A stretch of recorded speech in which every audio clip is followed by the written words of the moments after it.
본문 2장 1절부터 11절까지 신약성경 240면쯤에 있습니다. 찾으신 줄 알고 교독하도록 하겠습니다. 제가 먼저 읽겠습니다. 그러므로 남을 판단하는 사람아, 누구를 막론하고 네가 핑계하지 못할 것은 남을 판단하는 것으로 네가 너를 종죄함이니 판단하는 네가 같은 일을 행함이니라. 이런 일을 행하는 자에게 하나님의 심판이 진리대로 된 줄 우리가 아노라. 이런 일을 행하는 자를 판단하고도 같은 일을 행하는 사람아, 네가 하나님의 심판을 피할 줄로 생각하느냐? 우리가 하나님의 인자하심이 너를 인도하여 회개하게 하시리라 주시하여 그 인자하심과 용납하심과 이리 참으심이 큰 상황을 시하느냐. 다만 내 고집과 회개하지 아니한 마음을 따라 진노의 날 곧 하나님의 의로우신 심판이 나타나는 그날에 임할 진노를 내게 쌓는도다. 하나님께서 각 사람에게 그 행한 일로 보응하시되 참고 선을 행하여 영광과 존귀와 썩지 아니함을 구하는 자에게는 영생으로 하시고 오직 하나님께서 죄를 하지 아니하고 우리를 따르지 않는 진노함으로 하시리라. 악을 행하는 각 사람의 영에는 환난과 공고가 있으리니 먼저는 유대인에게요 그리고 헬라인에게며 선을 행하는 각 사람에게는 영광과 존귀와 평강이 있으니 먼저는 유대인에게요 그리고 헬라인에게라. 함께 읽겠습니다. 이는 하나님께서 외모로 사람을 취하시 아니하심이라. 아멘. 할렐루야. 네. 옆 사람과 인사하겠습니다. 잘 오셨습니다. 잘 오셨습니다. 우리 청년부 예배 아까 찬양할 때 보니까 너무 이게 진심이 느껴져서 너무 좋았습니다. 우리가 함께 더 만들어갔으면 좋겠습니다. 다른 거 다 내려놓고 하나님하고 나하고 정말 진심이 되자.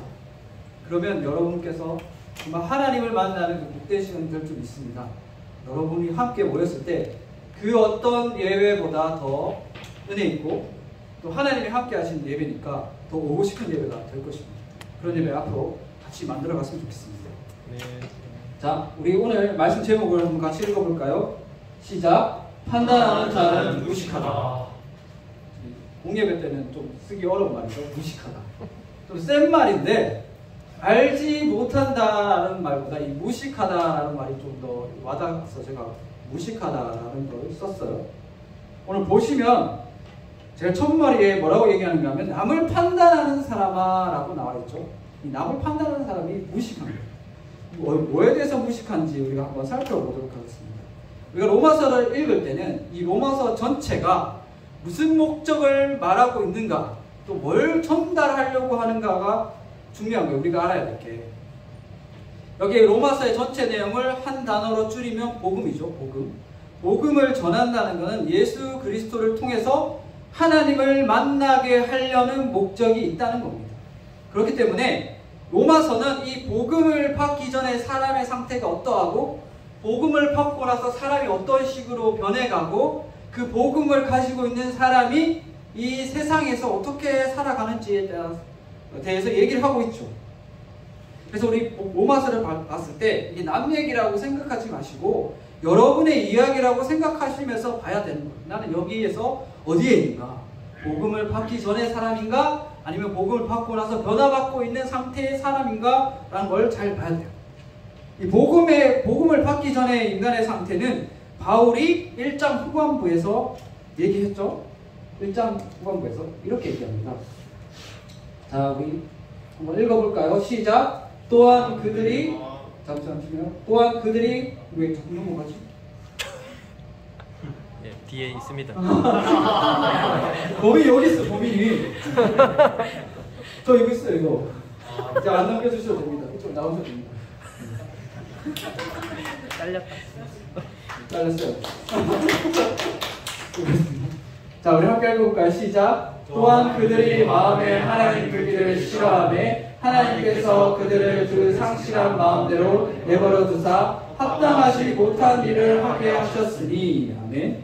합당하지 못한 일 이렇게 나와 있죠. 말씀에 보면 그걸 합당하다라고 이야기할 분이 있어야 된다는 거예요. 누구죠? 하나님이죠.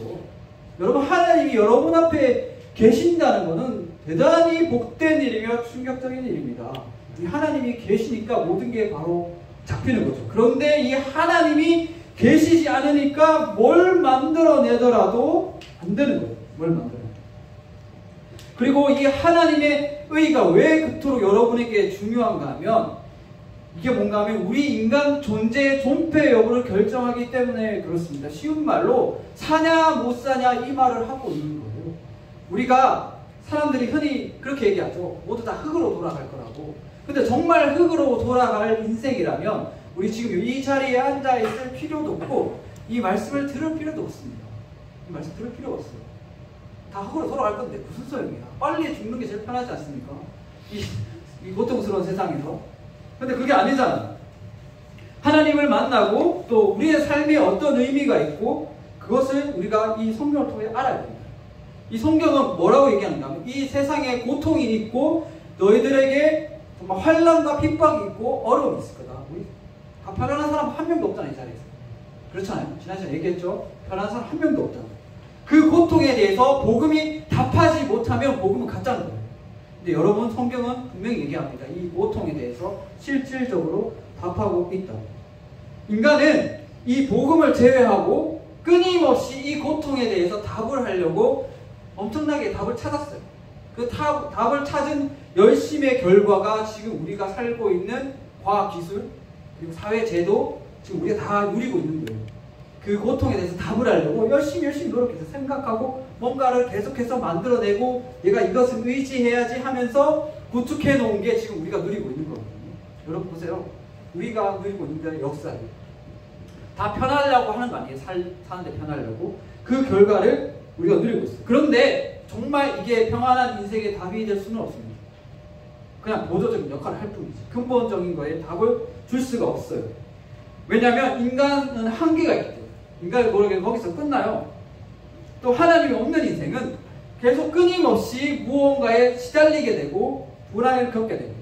우리가 다 만들어놔도 우리 앞에 무엇이 일어날지 모르기 때문에 아무리 그런 얘기 듣잖아요. 인간의 역사는 반복되고 반복된다. 들어도 우리는 우리 앞에 뭐가 일어날지 모르기 때문에 불안해요.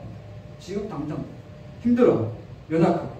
그럼 불의에 불안해서 이제 끊임없이 또 뭔가를 만들어내요. 그 만들어내는 걸 총칭해서 로마서는 뭐라고 얘기하는가 하면 불의라고 합니다. 불의. 하나님 뜻이 아니다. 하나님 보시기에 합당하지 않다. 이게 불의거든요. 불의. 그걸 인간이 끊임없이 만들어냅니다. 그리고 나는 그 불의에 해당되지 않아 라고 생각할 수도 있어요. 그런데 여러분 하루 동안에 머릿속에 생각하는 거를 생각을 해봐. 내가 뭘 생각하는지. 저 이번 주는 유독이 이 말씀 때문에 그런지 모르겠는데 정말 많은 나쁜 생각들이 일어났어요. 상상도 할 수 없는 생각. 심지어 하나님을 욕하는 생각까지. 빨리 지나가라고. 생각을 지나가게 놔두지 저는 절대 안 됩니다. 마틴 루터가 얘기했죠. 머리에 둥지를 짙게 만들지 말라고. 새가 머리에 둥지 짙게 만들지 말라고. 똥에 맞을 수는 있는데 둥지를 짙게 하지 말라고. 수많은 나쁜 생각들이 흘러가잖아요. 우리 머릿속에. 그런 생각이 흘러가게 놔두지 그냥 잡지는 마세요. 우리 생각을 들여다보면 나는 어떻게 하나님의 사람으로서 이런 생각을 할 수 있을까라는 생각이 들거든요. 제 삶을 살펴보면. 그래서 그때마다 무슨 생각을 하는가 하면 예수님은 끊임없이 부릅니다. 예수님 도망치는 거예요. 수많은 독이 악한 그런 생각과 마음으로부터. 그걸 보면 인간 자체가 얼마나 부패한지 알 수가 있어요. 여러분 자신을 들여다볼 줄 알아야 돼요.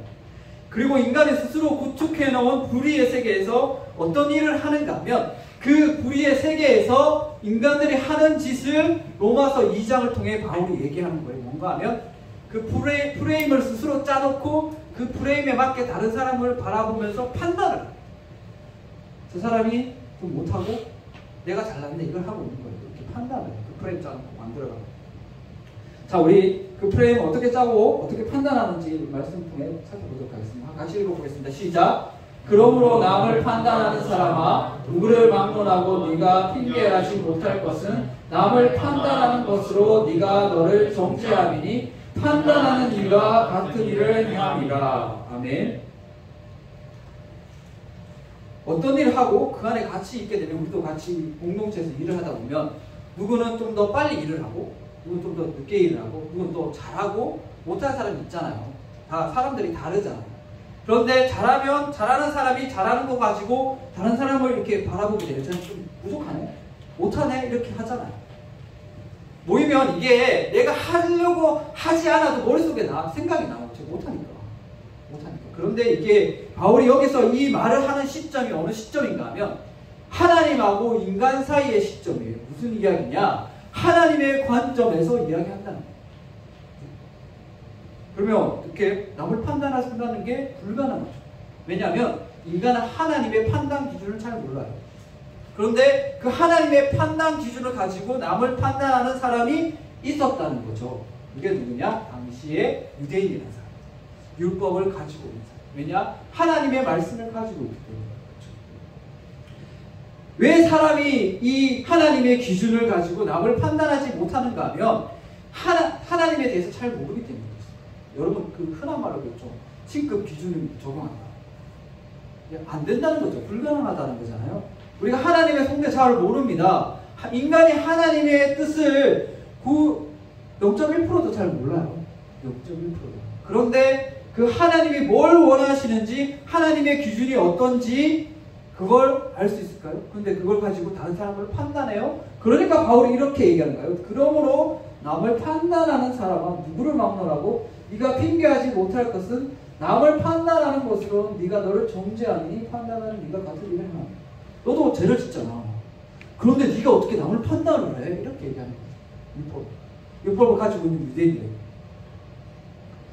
그러면 이렇게 생각할 수 있어요. 당시 유대인들은 율법을 정말 열심히 지켰어요. 율법을. 여러분 율법이 뭔지 모르는 사람 다 알죠? 율법이 뭔지 알죠? 열심히 지켰는데 왜 이런 얘기가 나오냐? 원래 율법을 주어졌을 때는 겉들과 마음이 다 같이 갔어요.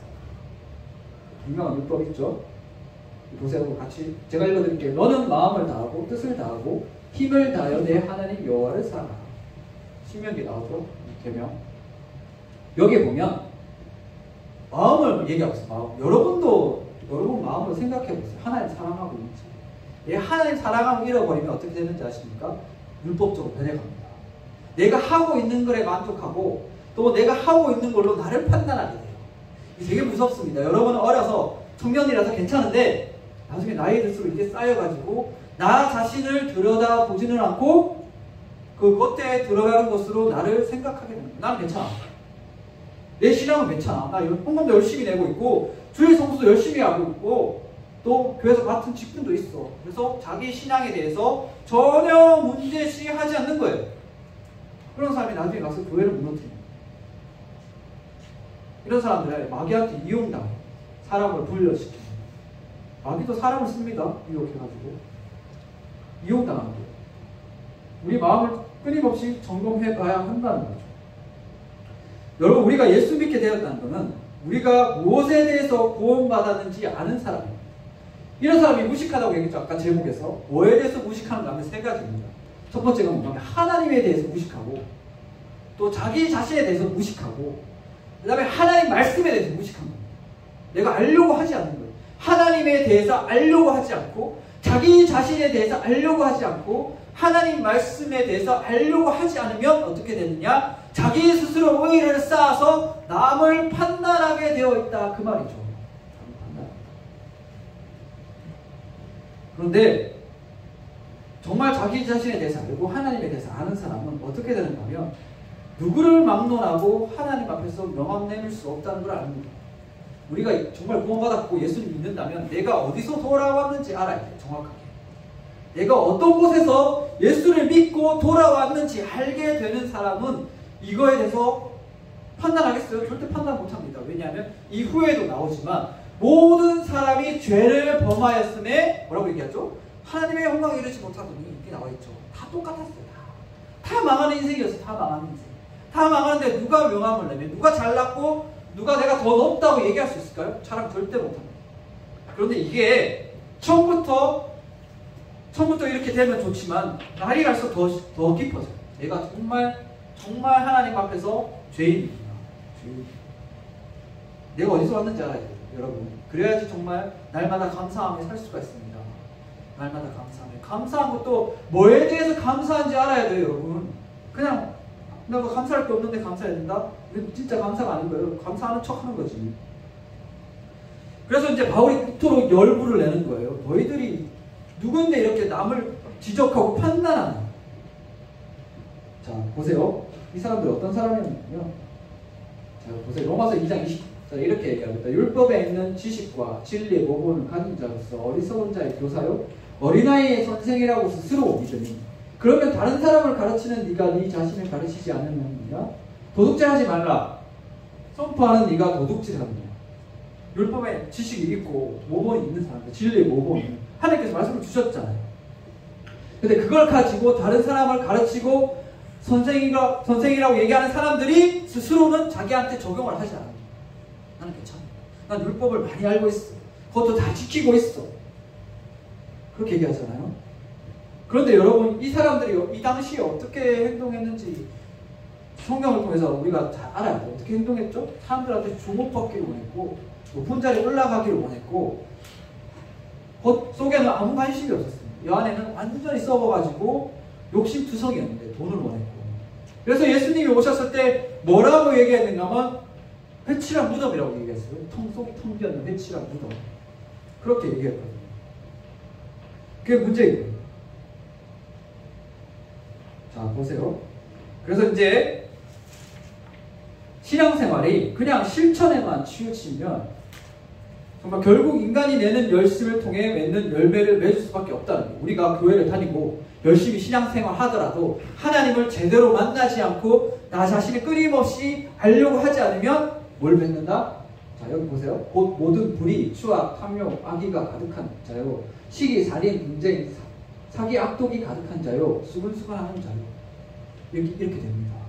인간이 쌓는 건 다 더러워요. 인간이 내는 건 다 더럽습니다, 여러분. 그래서 내가 아무리 열심을 내고 그래도 이게 나중에 쌓이면 다 이렇게 돼요. 그 당시 유대 사회가 증명했지 않습니까? 하나님의 말씀을 많이 알고 내가 열심히 지킨다고 자부했던 그들이 결국에는 어떻게 했죠? 예수님을 십자가에 못 박았어요. 예수님 십자가에. 우리도 지금 그럴 수가 있어요.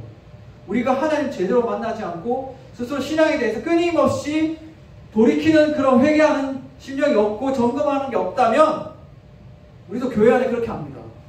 십자가를 못 박아버려요. 정말 하나님 위해 헌신하는 사람을 갖다 죽여요. 돌 던지고 정죄하고 쫓아내고 없을 것 같죠. 실제로 일어나고 있습니다. 지금 한국교회. 실제로. 내가 마귀한테 이용당해서 정말 하나님의 사람을 죽여요. 교회가 다 그런 식으로 무너집니다. 쪼개집니다. 우리가 조심해야 될 거예요. 자, 그리고 이게 무슨 말인가 하면 자, 이렇게 되죠. 그런데 이 하나님의 기준은 절대 인간이 도달할 수 없잖아요. 그런데 우리가 하나님의 의로 들어가는 게 되는 방법이 있는데 그게 뭐라고 했죠? 예수 그리스도를 믿는 거. 예수 그리스도를 믿는 거. 하나님의 기준은 인간이 알 수가 없어요. 그런데 하나님은 뭐만 보시겠다? 예수 그리스도만 보시겠다. 이렇게 얘기했잖아요. 지난 시간에. 예수 그리스도가 얼마나 중요한가 하면 우리가 예수님을 믿지 않을 때도 하나님을 몰라서 완전히 망하는 상태에 있었지만 예수님 믿고서도 하나님 기준에 도달할 수 없습니다. 언제나 연약함만 계속 폭로가 돼요. 우리 신앙생활 속에서. 그런데 우리가 붙잡아야 할 게 뭔가 하면 바로 예수님입니다. 그리고 마태복음 5장에 보면 예수님이 산에 올라가지고 사람들한테 가르칠 때 그게 어떤 말씀인가 하면 여러분 복 있는 자 이렇게 얘기하잖아요. 복 있는 자 팔복에 대해서 얘기하잖아요. 그게 예수님을 믿고 나서 우리가 연약한 부분이 드러났을 때 그 연약한 부분을 예수님께서 채워주시겠다는 이야기예요. 처음에 뭘로 시작하죠? 심령이 가난한 자, 마음이 가난한 자 내가 채워주겠다. 충분히 저희 것이. 그리고 그 다음에 뭐 중요한 말이 나죠. 5장 7절 우리 함께 읽어보겠습니다. 시작. 긍휼히 여기는 자는 복이 있나니 그들이 긍휼히 여김을 받을 것이며. 긍휼이 뭔가 알죠? 불쌍히 여김을 받는다는. 하나님이 신적 기준을 우리한테 적용시키지 않고 예수 그리스도로 말미암아 우리를 불쌍히 여겨주셨다는 거예요. 불쌍히.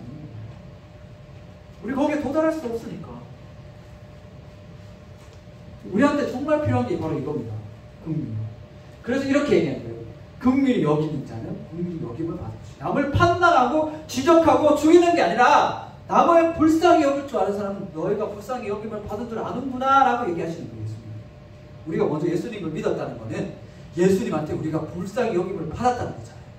그걸 아는 사람이 다른 사람을 지적하고 판단하겠어. 이 사람이 부족하고 지금 연약하고 지금 여기서 다른 사람들한테 상처 주고 좀 힘들게 할지라도 참고 견뎌내는 게 이상 없죠. 왜냐하면 예수님께서 나를 먼저 불쌍히 여겨주셨습니다. 예수님께서 나를 불쌍히 여겨주셨습니다. 그 장면이 나오잖아요. 베드로가 예수님 3번 부인했죠. 베드로가. 그리고 예수님 돌아가시고 자기가 원래 하던 그 물고기 잡는 거기로 갔잖아요. 강으로 가서 물고기 열심히 잡는데 밤새 한 마리도 못 잡았어요. 그래갖고요 계속 잡고 있는데 저기서 예수님 부활하셔가지고 오시고 나서 사도 요한이 예수님이시다 하니까 이제 베드로 옷을 껴입고 뛰어내려갔어요. 그리고 예수님 모닥불에 고기 생선을 구워놓고 기다렸어요. 제자들. 그때 베드로의 심정이 어땠을까요? 나는 예수님한테 잘못했는데, 난 예수님 3번 배신. 예수님 찾아오셨잖아요. 그리고 그때 예수님께서 베드로에게 뭐라고 물으셨습니까? 네가 나를 사랑하느냐? 네가 나를 사랑하느냐? 이게 정죄하고 지적하려는 게 아니라 예수님이 먼저 찾아와서 베드로를 사랑하는 그 마음을 끄집어내시는 거예요. 베드로에게. 베드로 뭐라고 얘기했죠? 네, 그렇습니다. 주님을 사랑합니다. 나 대답하죠. 내가 주님 사랑하는 줄 주님이 아시나이다. 이렇게 얘기하잖아요. 이게 뭔가 하면 긍휼히 여김받은 자의 고백입니다. 주님이 나를 그럼에도 불구하고 나를 찾아오셨구나. 이 베드로에 대한 상태가 우리 신앙생활 내내 이어지게 되어 있습니다. 왜냐하면 우리의 실체에 대해서 낱낱이 드러나기 때문에 제대로 신앙생활하고 예수 믿게 되면 여러분이 누군지 계속해서 드러나게 돼 있어요. 회개 한 번으로 끝나는 게 아닙니다, 여러분. 계속해서 회개하며 돌아가야 돼요. 하나님. 그러면 하나님이 나를 불쌍히 여겨주시는구나 라고 얘기하잖아요. 그래서 여러분한테 은혜가 필요한 겁니다. 은혜 없이 살 수 없는 거예요. 여러분 이 자리에 앉아있는 거는 우리가 잘나서 그렇고 우리가 뭔가 뛰어나서가 아니라 주님께서 불쌍히 여겨주셔서 이 자리에 앉아있는 거죠. 저 그런 적 있어요. 시간에 그런 적 있는데 사무실 책상에 앉아있다가 야 이렇게 살아도 되는가? 너무 못 사는 것 같아서 내가 목사인데 나 목사 맞나 이 정도 생각이 들 정도로 그런 생각하고 있었어요. 이렇게 나 하나님한테 정말 잘 하나님 나중에 뭐라고 하실까 이런 생각하면서 앉아있는데 갑자기 저기 원로 장로님이 오셔가지고 이렇게 토크를 하더니 성신당 빵을 한 세트 딱 놓고 가시는 거예요. 근데 인사하고 고맙습니다 인사하고 잘 드세요 하셨어요. 근데 빵을 이렇게 보고 있는데 무슨 생각이 드는가면 갑자기 베드로가 생각납니다. 나는 분명히 하나님한테 잘못했는데 하나님이 저런 마음과 얼굴로 가지고 나한테 찾아오셨나 이런 생각이 들더라고요. 뭔가 가슴이 찡하더라고요. 여러분 눈물에 젖은 빵 먹어봤습니다. 눈물 젖은 빵 먹어봤습니다. 갑자기 가슴이 찡해가지고 막 빵 먹다가 막 눈물 나서 진짜 눈물 껐대. 저는 눈물에 젖은 빵을 먹었습니다. 우리 인생이 그렇다는 거예요. 나는 분명히 하나님한테 잘못하고 있고 나는 분명히 너무 부족하고 연약한데 날 잘못하고 지적하실 것 같은데 너 정말 얘기하고 막 혼내키고 뭐 징계하시고 물론 징계도 하시지만 우리 잘못했을 때 막 멸망시키고 이렇게 하실 것 같은데 그게 아니라 그냥 장로님처럼 이렇게 푸근한 얼굴로 찾아오셔가지고 빵 하나 쪼고 갔으니까 그럼 그때 좀 예수님 쪽으로 베드로가 나왔더라고요. 베드로가. 그리고 하나님이 그런 거예요. 우리한테 긍휼을 베풀어 주실 때 우리가 회개하고 돌아가면 하나님 항상 하나 주시잖아요. 그리고 여러분 기억하시기 바랍니다.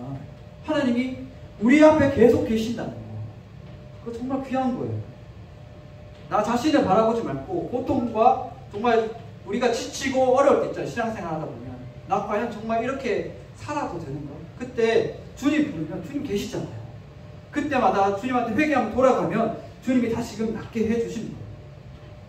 그래서 이렇게 말씀하신 거예요. 주님께서 남을 나보다 낫게 여겨라. 그냥 안 됩니다.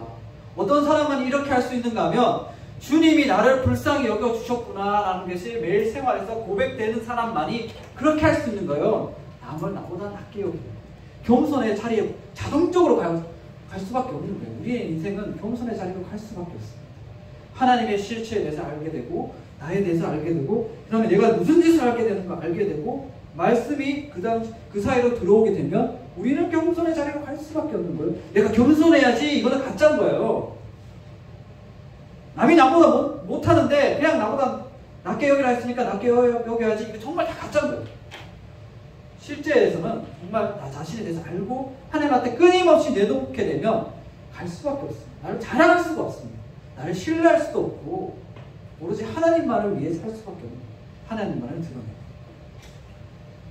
자, 말씀 맺겠습니다. 우리는 살다 보면 남을 판단하는 경우가 있습니다. 그러면 다시 한번 돌아와 보았으면 좋겠습니다. 나는 과연 어떤 인생을 살아왔는지, 과연 나는 주님 앞에서 어떤 모습을 가지고 있는지, 자격 없음에도 주님께서 용서해 주시고 사랑해 주셨다면 여러분이 그 사랑을 가지고 남을 바라봤으면 좋겠습니다.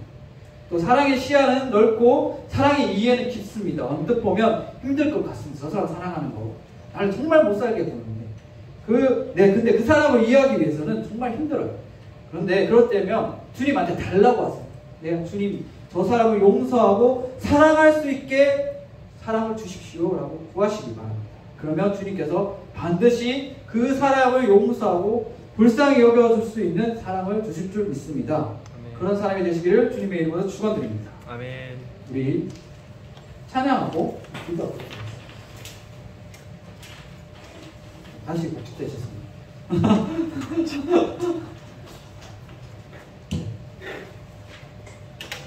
이것 이제